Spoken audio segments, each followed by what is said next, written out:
মামলার যিনি বাদী হয়েছেন, এই ঘটনা সংক্রান্তে একটি মামলা রুজু হয়েছে। এই মামলার বাদী হয়েছেন ওই একই পরিবারে যারা মারা গিয়েছিলেন তারই ভাই হয়েছেন এই মামলার বাদী, এবং তিনি আমাদের এজাহারে উল্লেখ করেছেন যে এই বেপরোয়াভাবে গাড়ি চালানোর জন্য, ড্রাইভারের এই বেপরোয়াভাবে গাড়ি চালানোর জন্য তার এই বড় ধরনের দুর্ঘটনা ঘটেছে। এবং একই সাথে তিনি প্রাথমিকভাবে জানতে পেরেছেন যে গাড়িটা হয়তো ত্রুটিপূর্ণ ছিল এবং এই বাস মালিক বা বাসের যে প্রকৃত মালিক এবং এই যে ব্যানারে এই গাড়িটা চলতেছিল তাদেরও উনি অভিযুক্ত করেছেন। আমাদের এই তার অভিযুক্ত যেটা এজাহারে আর কি তিনি এটা বর্ণনা করেছেন। সেই প্রেক্ষিতগুলো আমরা প্রাথমিক অনুসন্ধান আমরা শুরু করি, এবং প্রাথমিক অনুসন্ধানে আমরা যেটা দেখি সেটা হচ্ছে যে ড্রাইভারের যে ড্রাইভিং লাইসেন্স, এইটা আমরা তার এনআইডি দিয়ে তাৎক্ষণিকভাবে, তো আমরা যেহেতু তার কাগজপত্র ওখানে পাইনি ওই মুহূর্তে, তো সেই জন্য আমরা তার নাম আমরা নিয়েছিলাম। তার নাম নেওয়ার পরে আমরা এটা এনআইডিতে গিয়েছিলাম, তার এনআইডি কালেক্ট করা হয়েছিল।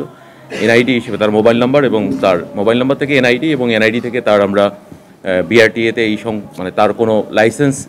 করা হয়েছে কিনা এইটা আমরা দেখার চেষ্টা করেছি, এবং আমরা তাৎক্ষণিকভাবে দেখেছি ওই সময় যে বেসিক্যালি তার কোনো ড্রাইভিং লাইসেন্স ছিল না। তো যেহেতু তার ড্রাইভিং লাইসেন্স ছিল না, সো এটা একটা ওয়ান অফ দ্য ভায়োলেশন। এবং এই গাড়ির যে রেজিস্ট্রেশন নাম্বার, সেই রেজিস্ট্রেশন নাম্বার দিয়ে আমরা সাথে সাথেই আমরা বিআরটি এর সাথে সমন্বয় করে সাথে সাথেই আমরা এই তথ্যগুলো কালেক্ট করার চেষ্টা করি, এবং সেখানে দেখা যায় যে গাড়িটির ফিটনেস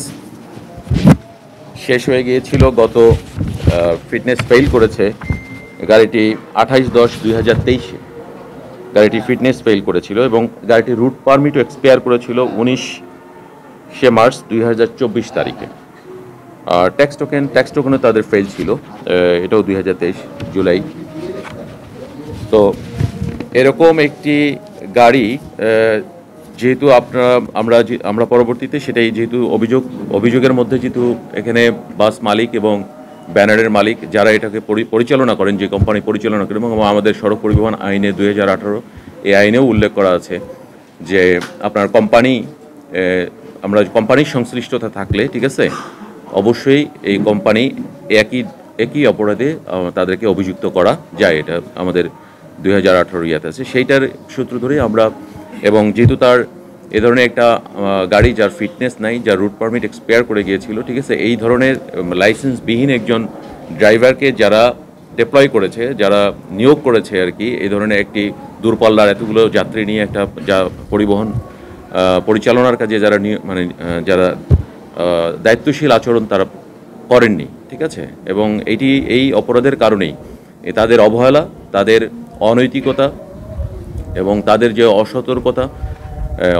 অনিয়ম এবং এই আইন না মানার যে তাদের যে টেন্ডেন্সি, সেখান থেকেই সেই সমস্ত প্রেক্ষিত বিবেচনায় আমরা মালিকরে, যে এই ব্যানারের যে মালিক আছে ডাব্লু ব্যাপারী, তাকে আমরা অভিযান চালিয়ে তাকে আমরা গতকালকেই আমরা তাকে গ্রেপ্তার করতে সক্ষম হই।